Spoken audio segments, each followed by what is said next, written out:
I just hit the gas, it got me turned up to the jumping ship. It's like them give me in.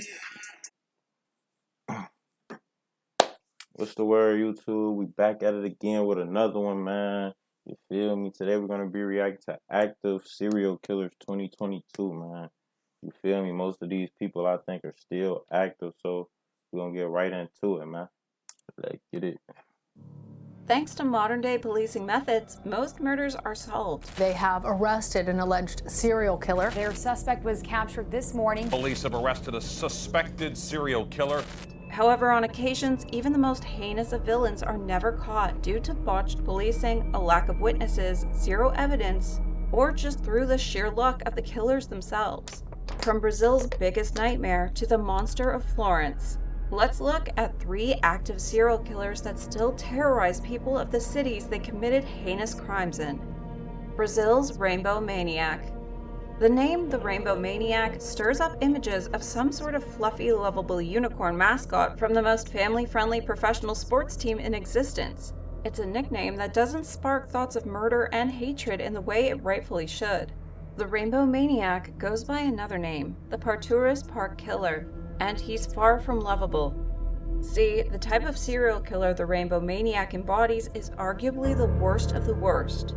He not only murdered at least 13 individuals, but he's believed to have been motivated by an internal place of disdain, aimed at a group of people who never wished harm on anyone.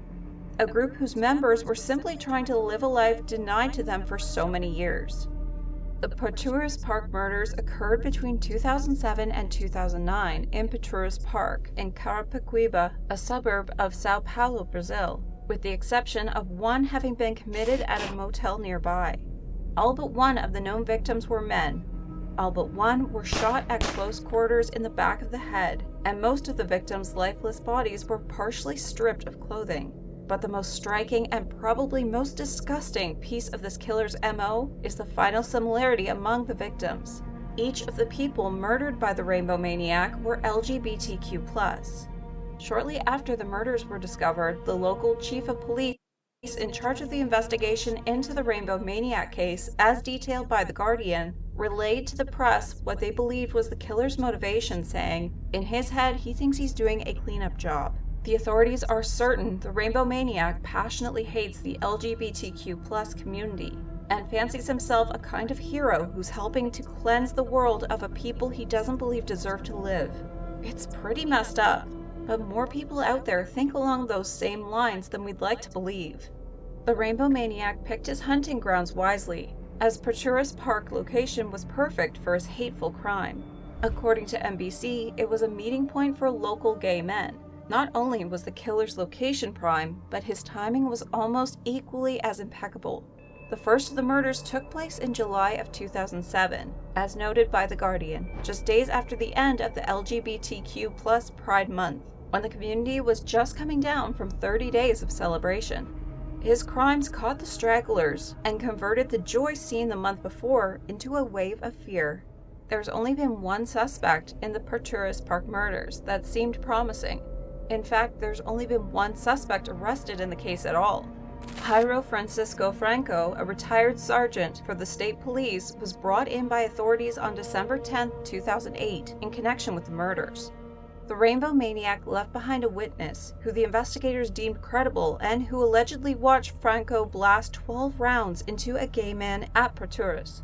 If that wasn't enough, a second witness came forward who claimed to have seen the suspect frequently strolling through the park, scoping out targets. Many people might look at all the evidence that supports Jairo Francisco Franco as the Rainbow Maniac and think, yep, that's the killer, that's our guy, we got him. But a jury of 6 believed otherwise, and Franco was allowed to walk free in August of 2011.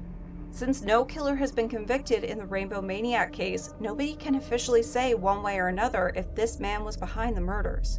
It leaves a lot for people to think about. Some believe the That was dude. That most definitely was dude, man. I ain't gonna lie. They let him out because, you know what I'm saying, that was 2011. The motherfuckers weren't really fucking with that shit back then, you feel me? So they just let folks out. I don't know. I think he did it. Seemed pretty obvious. courts did the right thing. Others think he was let off due to his former police status or sympathy for homophobic hate. What do you think? Vending machine killer.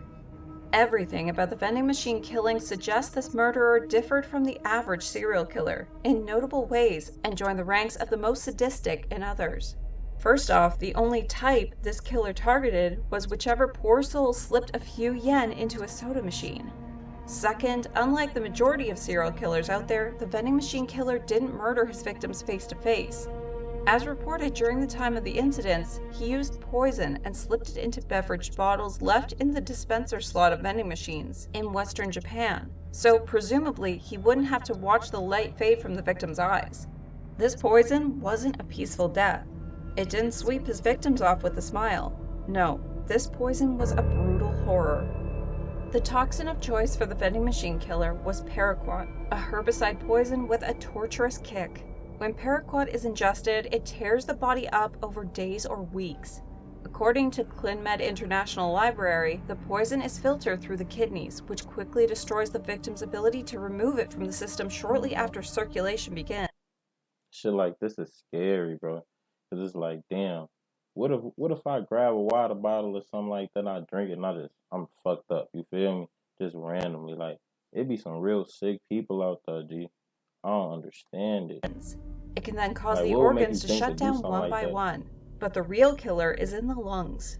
Paraquat gravitates to oxygen saturation, so the lungs are the primary target. It causes fibrosis that slowly worsens, while the victim's lungs fill with fluid and they drown from the inside.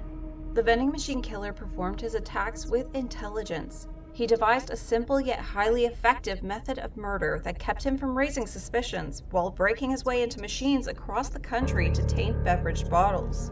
The killer had the perfect circumstances already at his disposal. One of the Japanese health drink companies was running a buy-one-get-one promotion to boost sales. Lucky customers would randomly get a second bottle of Oroname C from vending machines as a kind of marketing gimmick. Buying one bottle and getting two didn't seem odd. Oroname And then he just killing random people. He don't care about who gets the bottles, who, none of that. Just whoever get it and die. That's what he trying to do. Like, think about that. That's just C fucked up. wasn't the only beverage the killer poisoned.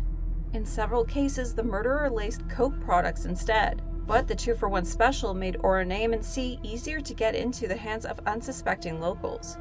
The vending machine killer struck in 1985, killing at least 10 and leaving over 30 others in seriously bad shape. Since there were no leads to follow, the authorities were stumped. They had no clues left to look at, no trails to track down. There was only a string of poisonings, an energy drink, and a mysterious psychopath on the loose. The forensic technology of 1985 had been exhausted, and to this day, the identity of the vending machine killer remains a mystery. Man, Monster of probably Florence. passed away or something. At last, we have the Monster of Florence, also known in Italy as Il Mostro, who is the suspect serial killer behind 16 murders that took place in Florence over the course of nearly 20 years. The killings were primarily of young couples, and the incidents were linked by the similarity of the murders and the same gun used. The subject of several books and films, the Monster of Florence murders are marked by a series of arrests and convictions that were strongly criticized by the media. On more than one occasion, a suspect was charged with being the killer until being exonerated following another killing. The murders themselves all followed a similar pattern. Couples were What's up? All right.